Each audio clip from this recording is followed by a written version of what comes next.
Okay. Sean, have we lost you? Are you still there? I am here. There you And go. I did start the recording. Okay. Margot, can you hear us? Or we can't hear you.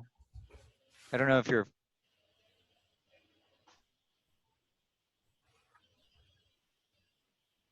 Okay. How do you solve that? Do you have to hold up a piece of paper with writing on it? Right, exactly. So if Margot's not able to be heard, then I would recommend using the phone number that's on the agenda. It would be and I can write it here for you too, Margot.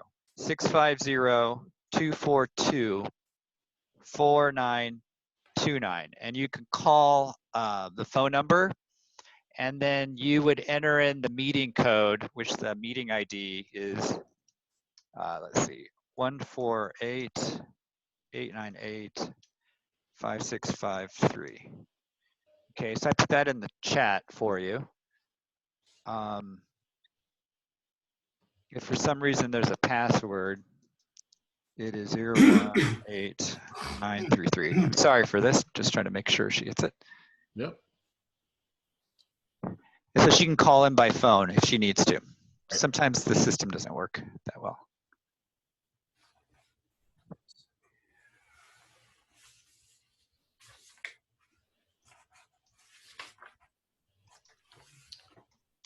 I think by this time my dog has figured out that he really doesn't like Zooms. He comes in and sees this going on the screen. He's like, oh, boring. I'm out of here.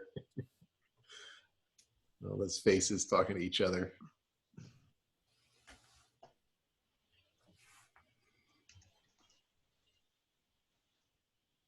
David, can we hear you? I don't know. Can you? Yes. Cool. The test worked. I couldn't hear you when you asked, though. This is very spooky. It's some sort of ESP we got going on then.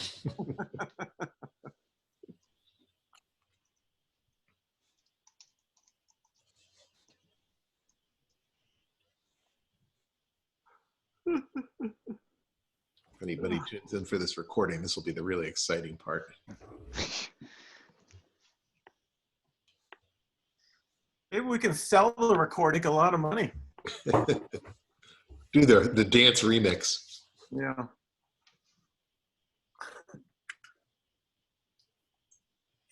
Oh, the public has arrived. There he is. John Q. Public. Hello, Gary. Come here. Come here. You gonna go up there?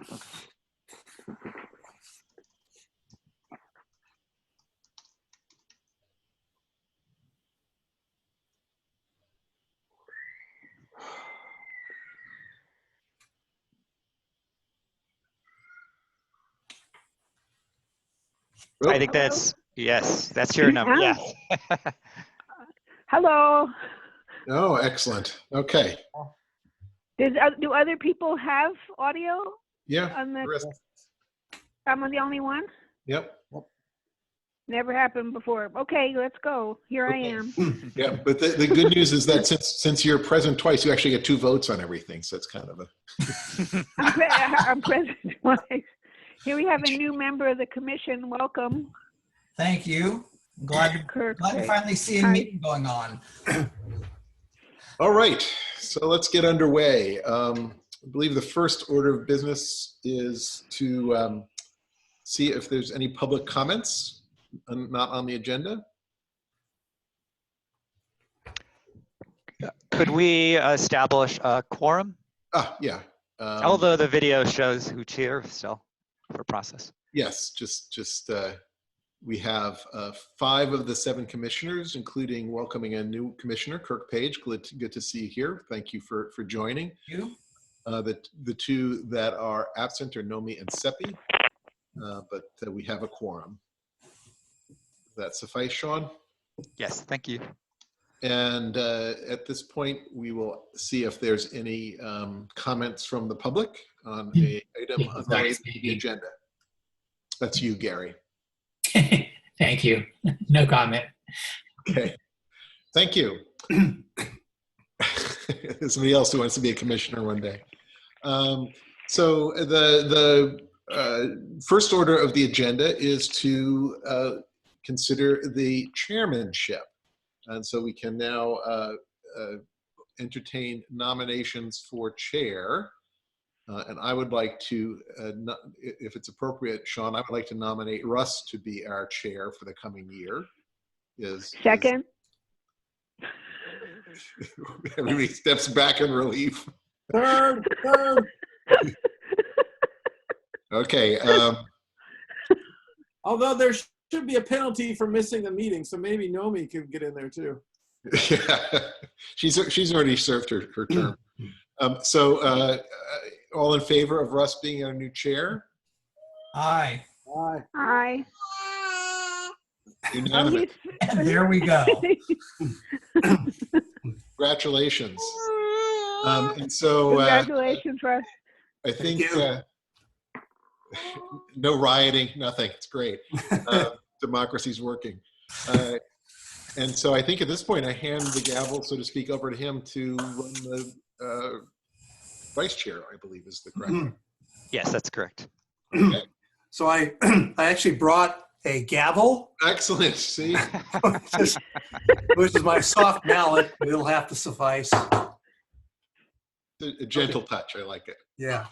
So we're open for nominations for vice chair.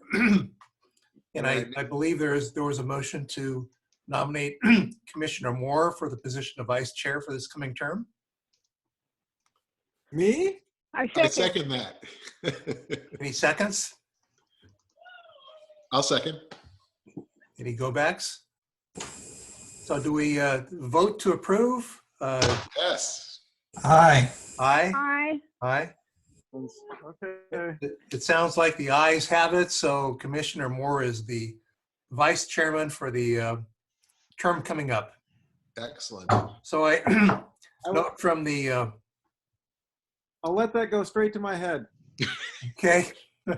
A lifetime of lucrative lobbying opportunities lies ahead. So the next item on the agenda is the approval of the minutes, and I can't believe it's been since August the 24th since we've had a meeting. It seems like a lifetime ago. So I reviewed the minutes from that meeting, and I would just note that there's a little bit of a typo in the header. Oh, okay. The word teleconference Oh, teleconference, yes. is missing an E. So that's a typographical cut and paste error. So I don't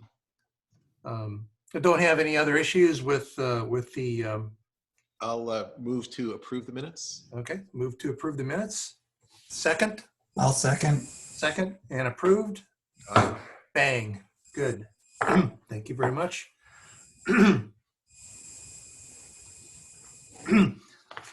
Next on the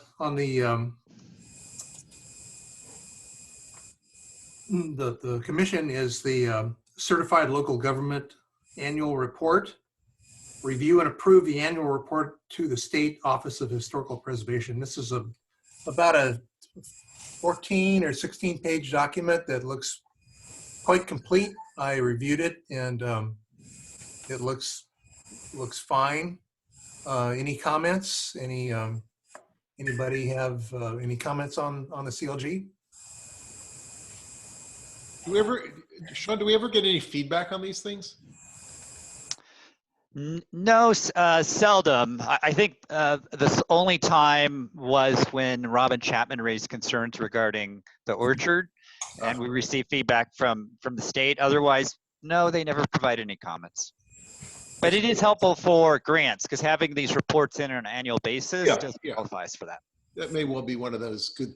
No news is good news. It's like when the IRS doesn't contact me about my tax return, I don't feel bad about it. Okay. Yeah. Okay. So, having been reviewed, do I hear a motion to approve the CLG? I motion to approve. I'll Commissioner second. Horn Somebody else. approves. Okay. Thank you. A second? I'll second. Commissioner Lang approves, so going once, going twice. Nope. Okay. Let's Shall we vote? Let's approve that. Yeah, Commissioner Page, welcome. Did you have a comment to make? No, I was just agreeing with the report, the annual report. I went over it today. Good. Good, thank you very much. Background there. Next, we move to informational items, the regular Halsey House update. So I think we have a good report from our most recent city council meeting that, you know, took the grant money and approved that. So any updates or comments on that, on the Halsey House? Yeah, so I had previously spoken to Commissioner Lang last week, and I was considering bringing Halsey to the meeting this week. But in a meeting with a multi-department meeting regarding Halsey, it was recommended that it come forward on the February meeting. Now, if the commissioners aren't aware, the Historical Commission previously brought forward a grant proposal for a certified local grant. And with that funding, with the assistance of Halsey, of the Historic History Museum and Friends of Redwood Grove, we were able to pursue and obtain funding for a grant for historic structure support. That was completed. Due to a joint meeting with the Park and Rec Commission that occurred, I believe, in September of 2020, there was a desire to try to move forward on alternatives. And that is developed into potentially 4 options, which include complete restoration of Halsey House, a partial demolition and adaptive reuse, mothballing, or demolition of the structure. I think in December 2015, Council directed staff proceed with reviewing the alternatives with Historical Commission, Park and Rec, and Financial Commission to obtain recommendations. The staff had gone back to the to Council on January 12th and presented a contract amendment to the original Historic Structures Report to obtain estimates for the 4 options, which would provide information on the cost of each of the options and include the actual processes laid out in a report. Staff was of the belief that that was necessary so that the commissions could make an informed decision, understanding the process and the individual costs for each of the alternatives. The council on the 12th directed that staff return back to each of the commissions and to obtain direction from them on one of the 4 options, or if they are not able to make a decision, or if they require additional information, to make a motion requesting what additional information may be necessary. And so in February of this year, we will have Dave Breeze, who's the project manager for the city of Los Altos, will be presenting a staff report to you. And so then you'll have an opportunity to review the Halsey House and provide a recommendation, and then it will return to council in March. In February, it will also go to Park and Rec, and it will also go to the Finance Commission. And so they will all go forward back to council again. And so that's kind of where we're at the moment. We will be posting, I've made a request that because the staff report may be quite lengthy, I believe that there are potentially like 6 attachments, pretty lengthy attachments. I've asked for it to be prepared and available earlier. So you may have it available 2 to 3 weeks in advance of the meeting to help you have time to read everything, especially for some of the newer commissioner who maybe has not read the previous reports and it'll be available for you. 158-page report that came out, yeah. Well, the reports are like 3 gigabytes, so it's like, yeah. I actually read through it over this past weekend, the one that went out in January. it's very lengthy, looking at the different designs and what needs to happen for each one. So it's that report was very thorough. So that's Can I the just- steps. May I add for the new commissioner page that we've had Halsey House with us on the historical commission for as long as I've been on the commission, which is, I think it's 6 years now. Sean, is that correct? 7 years. So. Anyway, I'm in my second term, and so that's background for why it's such a big report. So. And we're getting some traction in terms of getting some kind of plan of action. Gosh, that'd be nice. That would be good. So yeah, I mean, my sort of sense is that this report is less for us per se, because I think we're, Kirk sounds like you're getting up to speed, but for the rest of us, we're quite familiar with this. And it sounds like it's more about making sure that there's up-to-date information so that the new council can hopefully be decisive about it. Would be nice. Oh, I see there's a council member who's joined us. Can we note that we have the honor of the presence of our mayor. Mayor, right? Thank you, Mayor Commissioner Laggett-Horn. So I am the Historical Commission liaison, so I'm here in that Yay. capacity. So as you know, our role is really to listen in and share anything that we think may be relevant to the Historical Commission, but our primary role is to listen to you, the commissioners, because this is your commission.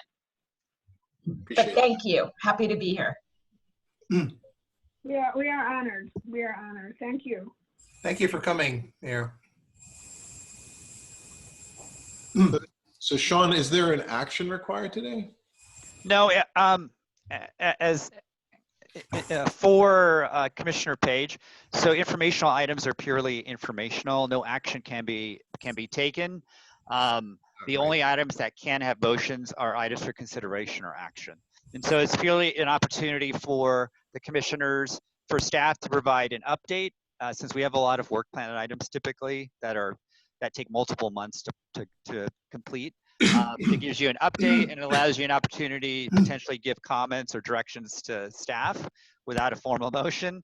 And then you can also, if you want a formal action, you can ask for us to place it on the agenda as a discussion item, and we can do that at the next meeting for you. Okay. I mean, just speaking for myself, what I'd say, I mean, I think it's probably, I'll again speak for myself, probably true of the other commissioners, which is, I don't know that for me to have an understanding of what we would recommend from a historic point of view, we'll need a whole lot of new information in the report. So my main request would be to make sure that we do the best we can to make sure the report material lays things out well for the council. Because my guess is that in the end, they're simply kind of competing points of view. And, in the end, they'll need to weigh the pluses and minuses of those as best they can and make some decision. And, the more we can help frame that as clearly as possible, the better I think we will. But they can't kick it down the road too much longer, right? We've got to make a decision about what we're going to do with this thing. Yeah, I mean, I would agree with that. And, the encouraging thing is, I'd say, since it came up so early in the new council's terms, that hopefully they're feeling a similar sense of urgency, and hopefully we can support them in making that decision, whatever it turns out to be. Good. That's all I have to say about that. Thank Can you. I say that maybe it's our role to prevent the can from being kicked down the road anymore? I mean, I think, Larry, you used that phrase. I mean, I think that maybe it could go on forever. That would be my fear. So. Yeah, I mean, in the end, I think there's a tough dilemma, which is that the thing that I think our past votes would suggest, which is we recommend good full preservation and restoration, is not free. It's going to cost a lot of money. the flip side of that is going through the whole process to step away from having it be an historic resource is a quite involved and difficult process as well. And that's why we elect officials, to sort those things out. The one that I'm a little bit concerned about is, I think one of the options is this sort of notion of mothballing, where you do something minimal to just sort of time capsule it as best you can. And my concern with that is like in the world of venture, startups that I deal with, sometimes people talk about a bridge loan. And the question that investors always ask is, a bridge to where? Where are you trying to go with that? Right? An acquisition, another investment, whatever it is. And so to me, that would be the key question with a mothballing decision is, you should have a pretty good idea that you're moving towards something. Well, even the mothballing, though, was nearly $1 million, as I recall. Yeah, I mean, that's particular thing. That to me does not, that's not a wise investment of money. Yeah, I mean, the only reason I could think of that is that if and this is, just putting myself in council shoes, is if they are dealing with the between the pandemic and finishing up the community center, if there's an immediate cash squeeze because of that, maybe, I don't know, that might be something the finance commission are better suited to address. But okay, can I ask another question about this, please? That again, I mean, Larry, I think you presented the sort of ultimate alternatives nicely, or the dilemma very nicely.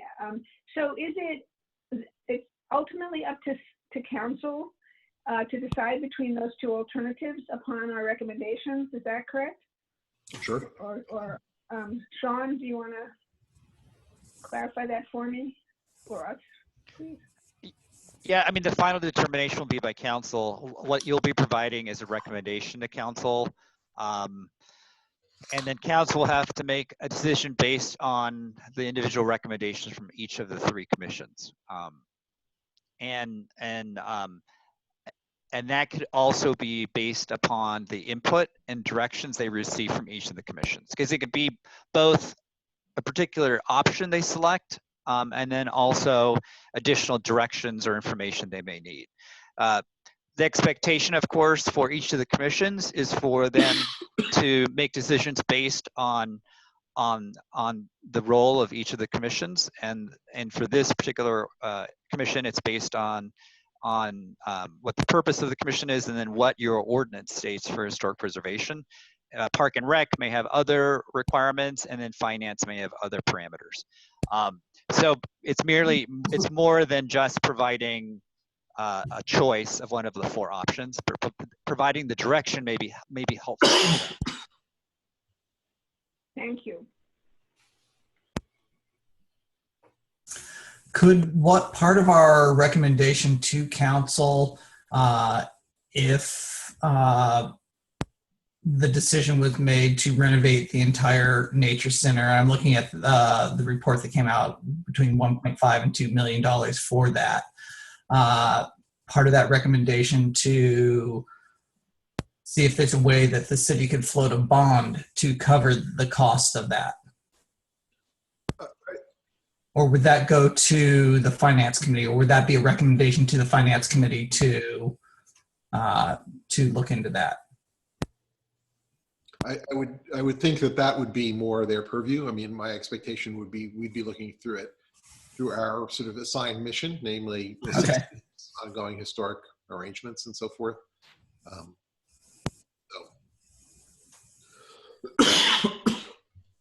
So there's no guarantee here that all three commissions come back with the same recommendation. From staff's perspective, I think we're expecting three different potential options, but we're presenting it factually based on the information that's available, and we'll see what each of the commissions provide. Yeah. Okay. Okay. So the respective commissions will provide their commission scope, if you would, recommendation, and then the council will select one out of best of three. Is that the process? Yeah, so what will happen is Dave Breeze will bring forward a staff report next meeting in February. And then based on your motion and action, and the motion and action of all the other commissions, then Dave will put together a staff report with a recommendation potentially to council. And then council will have the opportunity to review and hopefully make a determination. Or they can, if there are particular requests from the commissions, and none of the commissions believe they can make a decision because there's a lack of information or data. For instance, on January 12th, staff went forward with a request for an amendment so that we can pursue a cost breakdown of the actual costs of each of the options and the process. And so if one of the commissions felt that was really necessary before they can make a decision, then that could be an element that the council could consider. So it's really for you to kind of think through whether you have enough information to make a decision or if you need something else. And if you don't, then make your decision and staff will present that to council. Speaking for myself, I think we have a ton of information. I don't think we need any I more. was thinking the same thing. Information overload. All we got to do at some point is make a decision. So.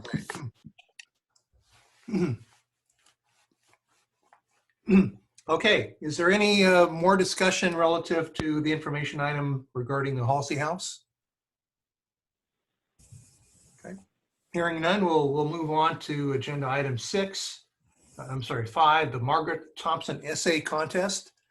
And Sean provided the attachments. I think Commissioner Seppi had something to do with this. I'm not quite sure. Anyway, it's amazing that we've come, we're looking forward to May of 2021, and hopefully we'll have a regular ice cream social and presentation of awards at that time. That's a very fun thing that we can participate in. So there's 4 attachments, and I was struck by the theme of the year. I don't know who to, give credit to for the theme, inspiring women. And I take that as both a verb and a noun, and maybe that was the intent. Very, very great topic for this time and place.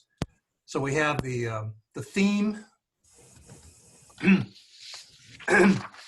We have the general instructions that pretty much have been, carried forward from past years.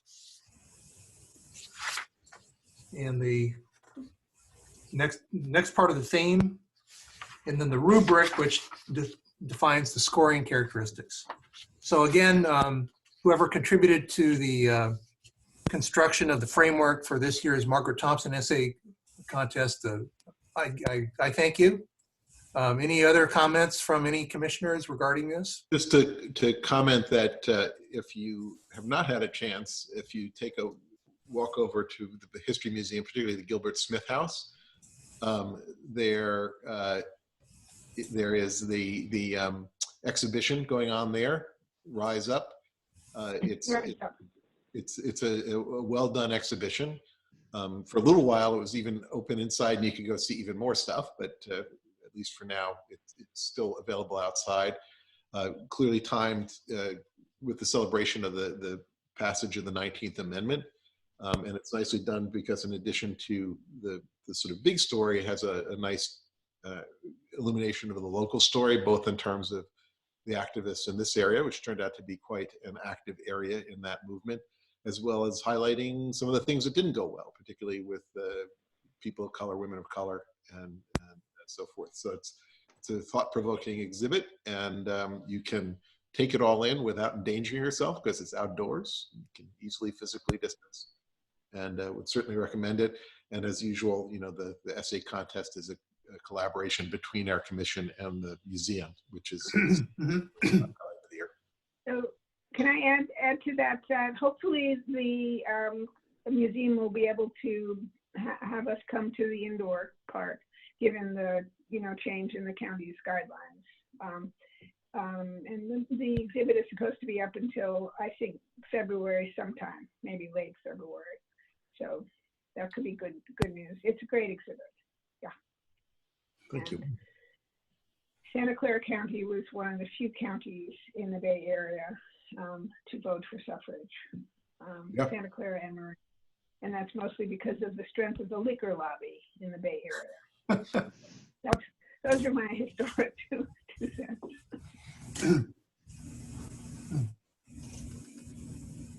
Well, I've had a lot of fun being both an ice cream scooper and a award presenter. That's good. It's a really good program, and I'm proud to be part of it. So we look forward to active participation with this year. And again, hopefully it'll go on time, in place, indoors and outdoors. Normal. That's right.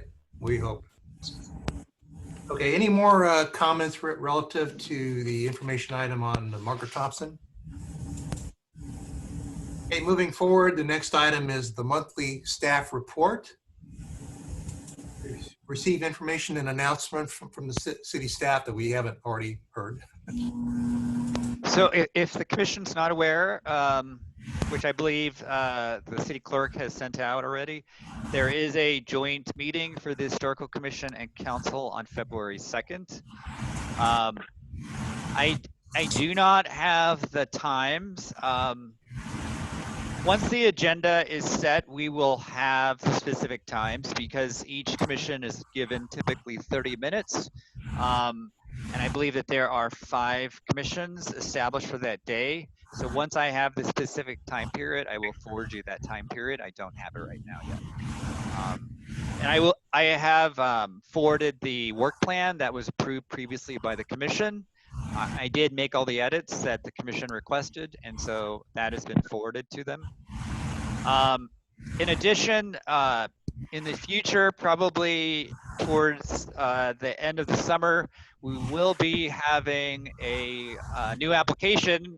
We had kind of a slowdown 2020 in regards to historic properties, but we will probably have 151 Hawthorne coming forward.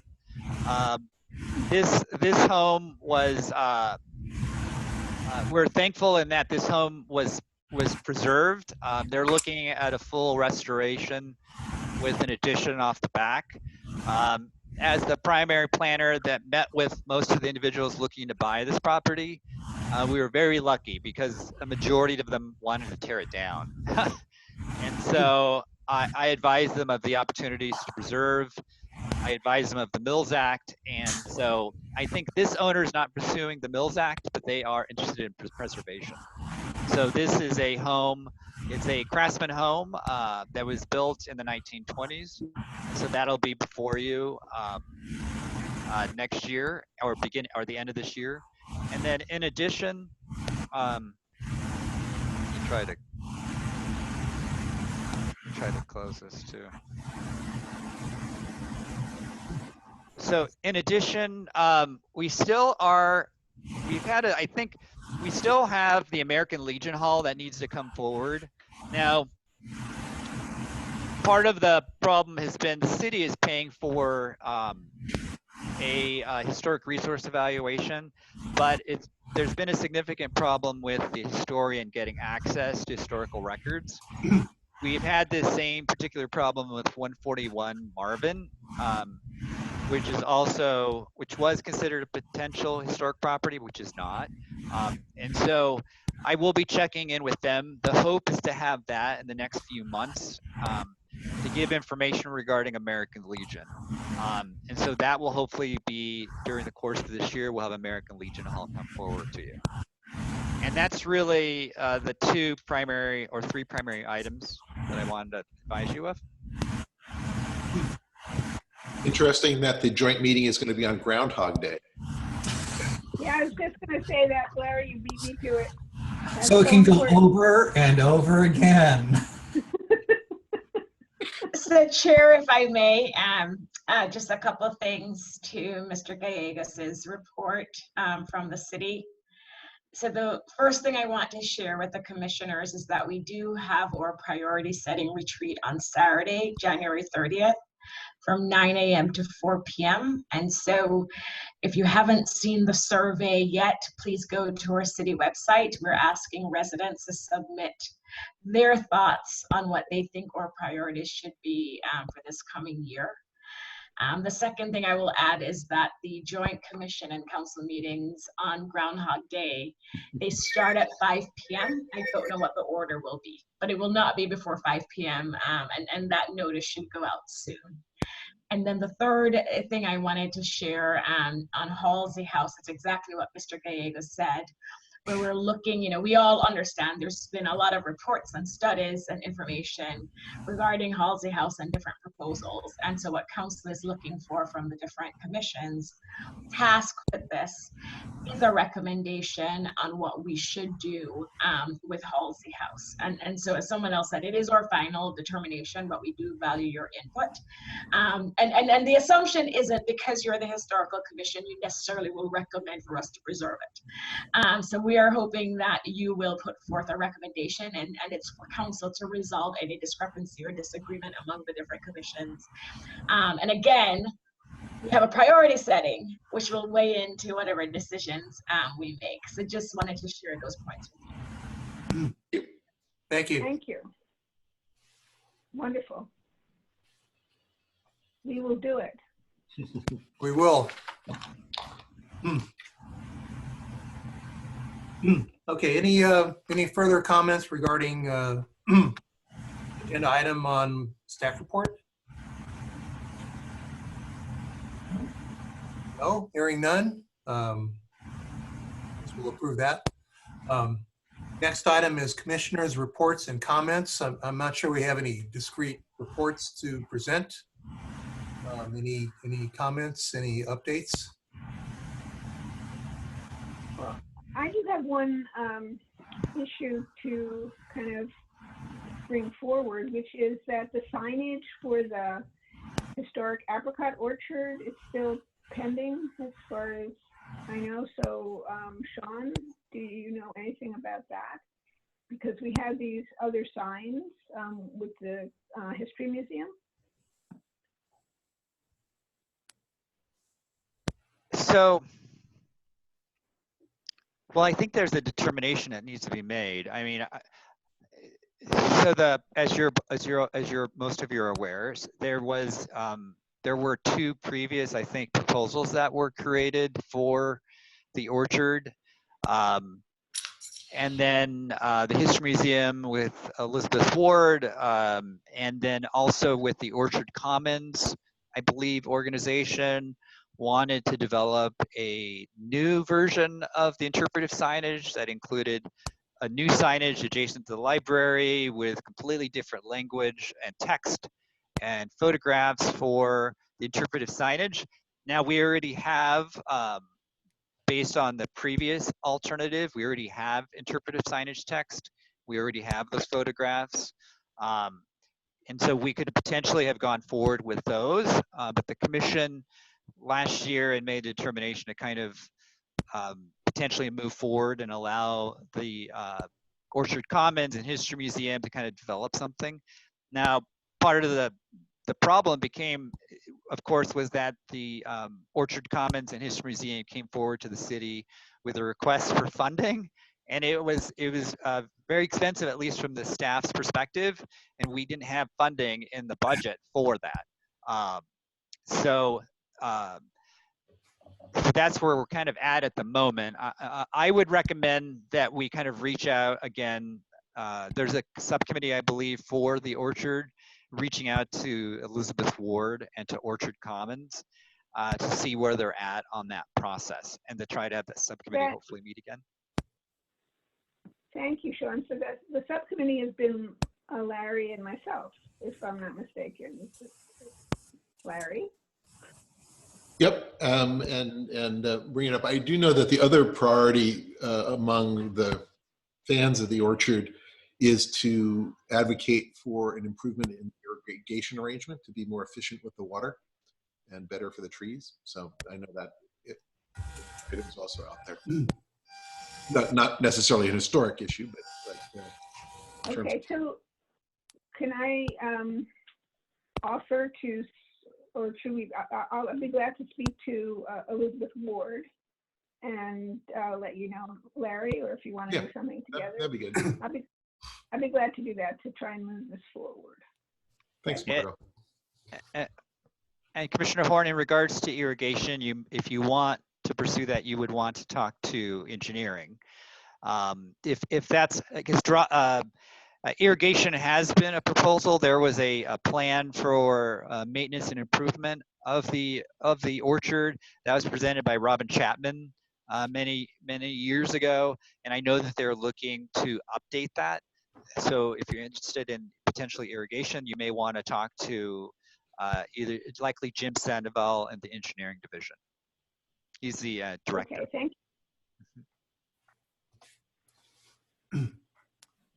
Okay. Any further discussion on reports and comments? Hearing none, we'll move forward to the next agenda item, which is potential future agenda items. I think Sean gave us a pretty good summary of what to expect, next few months. Any further comments or discussion on that? Okay, hearing none. Our next item is adjournment.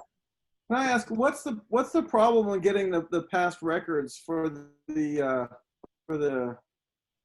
what? It's not the Elks Lodge, but what is it? The Legion. American Legion. What specifically is the problem in getting past records?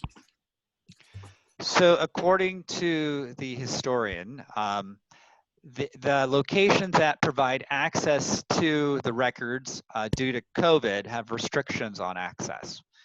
And many of those locations their restrictions don't allow any access.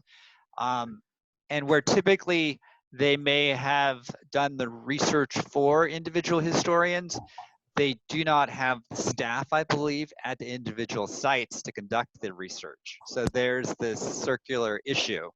And until these sites are opened up and the restrictions are lessened at some of these locations, then they can't get access to the historical data. And this has particularly been a problem in the historical data in San Jose, according to the historian. So that's been somewhat of a problem. A lot of the historic data is held in certain locations like City of San Francisco's Public Library, San Jose's library, and then there are historical inventories that are kept in locations throughout the Bay Area in the state. One is located, I believe, in Sonoma State. And so there have been restrictions on access due to COVID, according to the historian, and we can only rely on what they're telling us. And these are hard copy repositories like the old-fashioned, card catalog library kinds of things? Yes. I mean, they provide a clear information in regards to the historical records, both newspaper records in regards to ownership of properties over time, a lot of things that are paper related that aren't always available. And most of those sites are, access is limited to historians. No other person is permitted unless they're a qualified historian. So this has been I think a common issue that we've had with another project besides American Legion, 141 Marvin, which we were undergoing an evaluation to try to determine whether it was historic, ran into the same particular issue.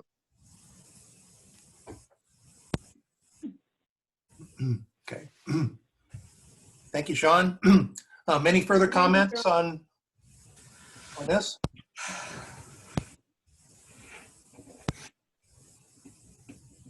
Okay. For the chair, if I may, for the joint commission and council meeting next week, I know we have at least one new commissioner. And I know Mr. Gallegos had touched on the work plan. I want to make sure everybody understands how that meeting, what happens at that meeting and what the expectation is of the commissioners. I didn't hear any discussion, and I know I've sat in on other commission meetings where they're mapping out what they will do. Not that you have to. I know you, Margo, Larry, you've been around the block before, but I was just curious whether or not the new commissioners were familiar with the process.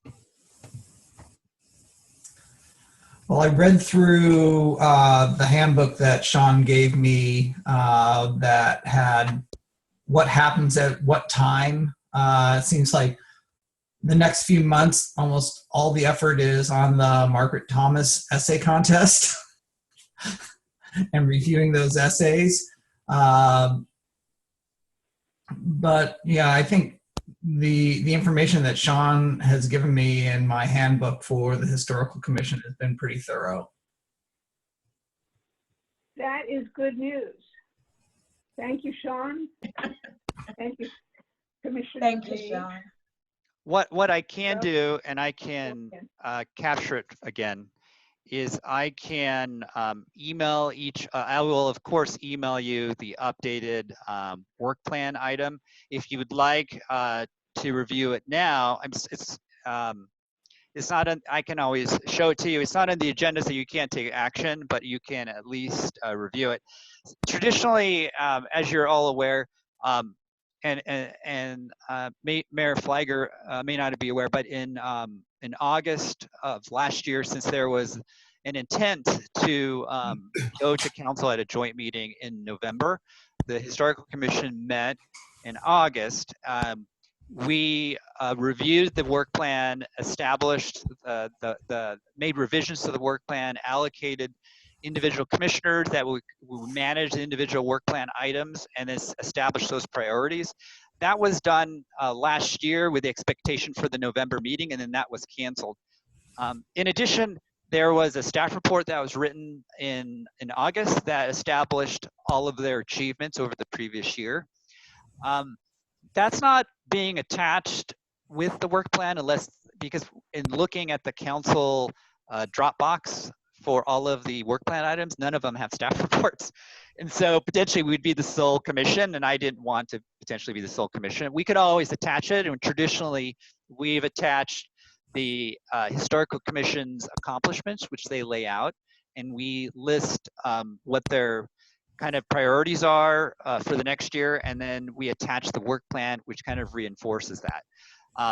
And so would you recommend attaching the staff report this year for you? Do you find that necessary, since the work plan provides that for you, I think?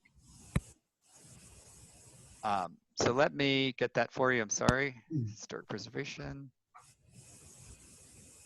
Thank you.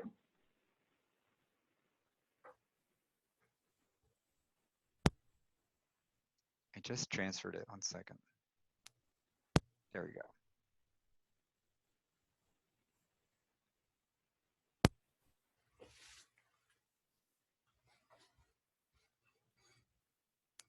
Here we go.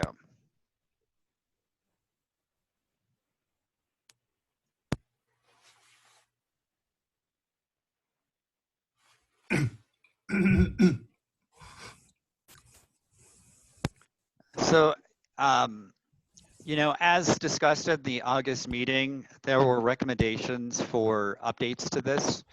Part of that, of course, was to add the header on each of it from page to page, which I did. It does clarify the goal, which is ongoing. Most of these are ongoing. The goal of administering the annual Margaret Thompson Essay Contest.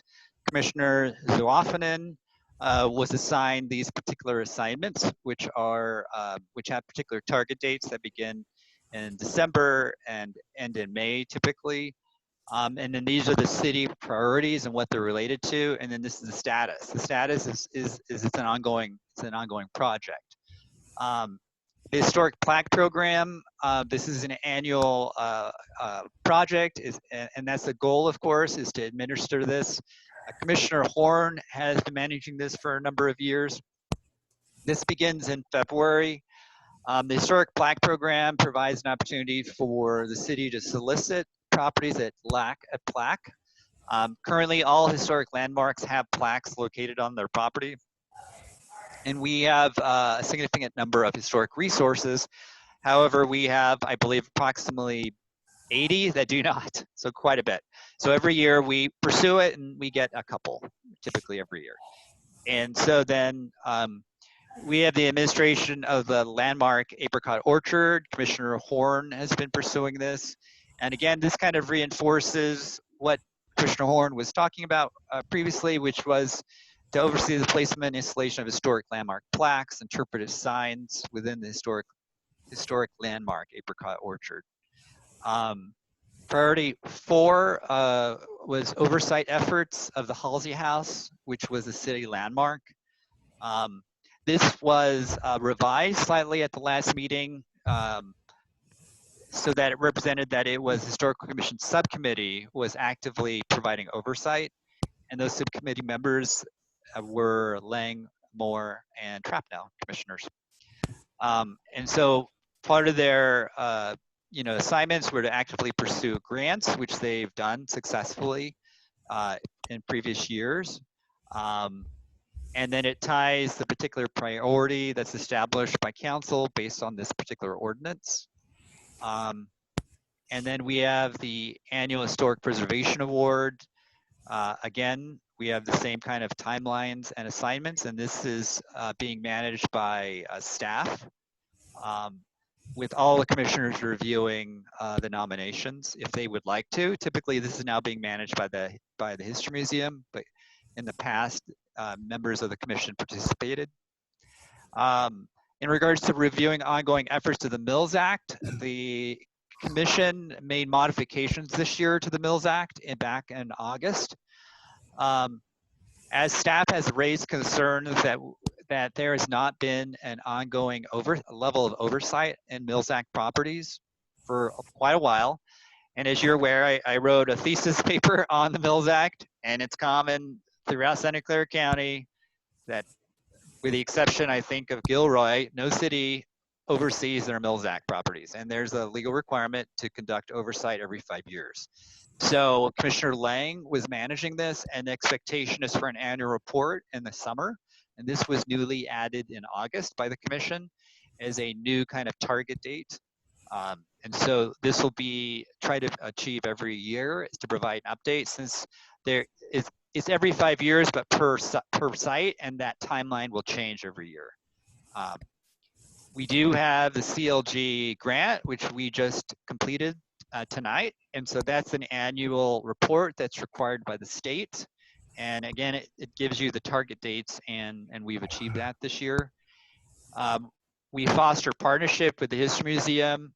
Typically, we've had board of directors meetings with them. We did not this year, I believe, due to COVID, but the goal is typically to have a joint meeting, which provides for Commissioner Page an opportunity for food, but that's the city provides. Typically low cost, is typically pizza or something simple.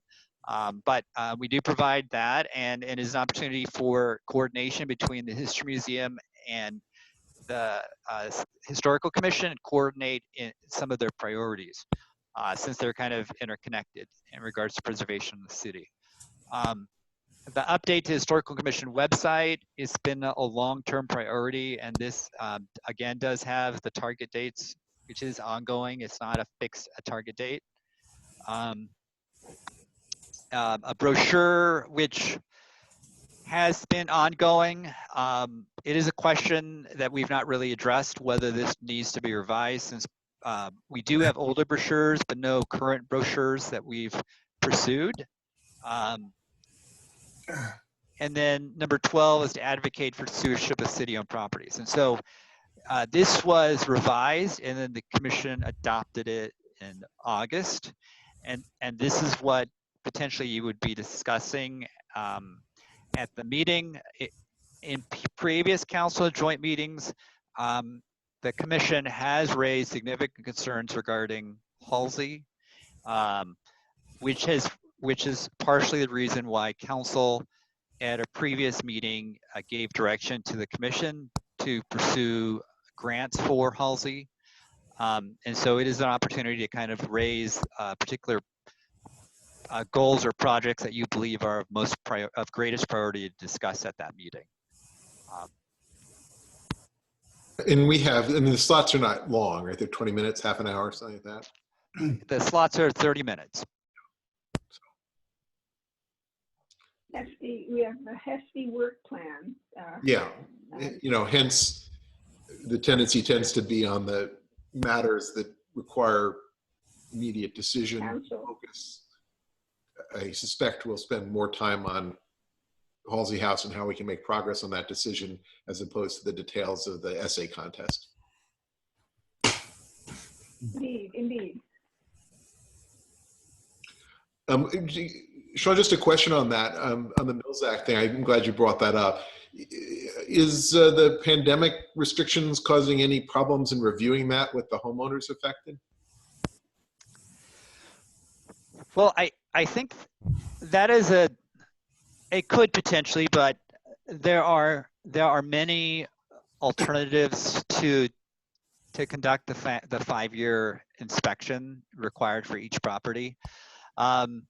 When I was doing research on cities throughout Santa Clara County, some jurisdictions, there are different ways to pursue it.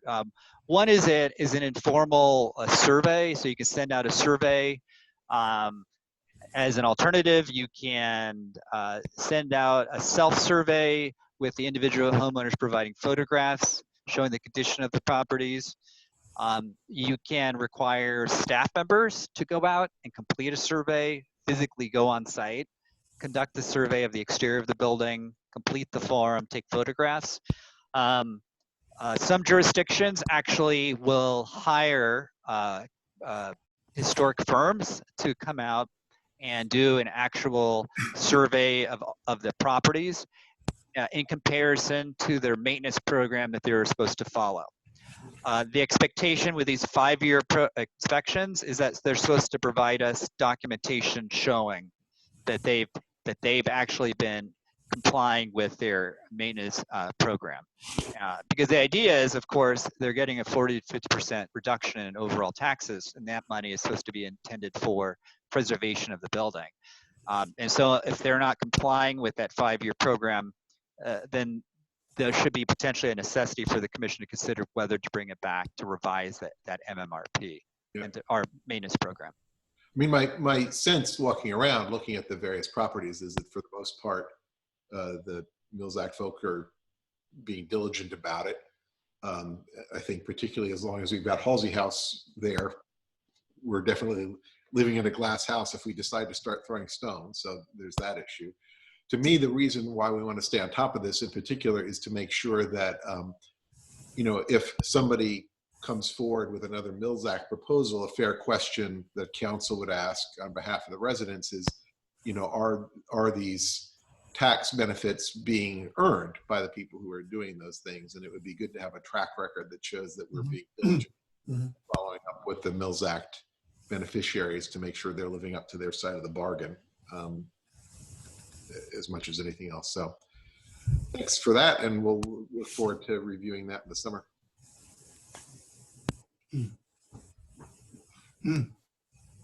Okay.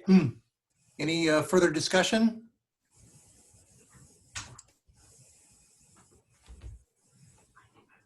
Okay. All right. Congratulations. Okay. I think we've come to adjournment. Is there a motion to adjourn tonight's meeting? Second. Second. All right. Thanks, everybody.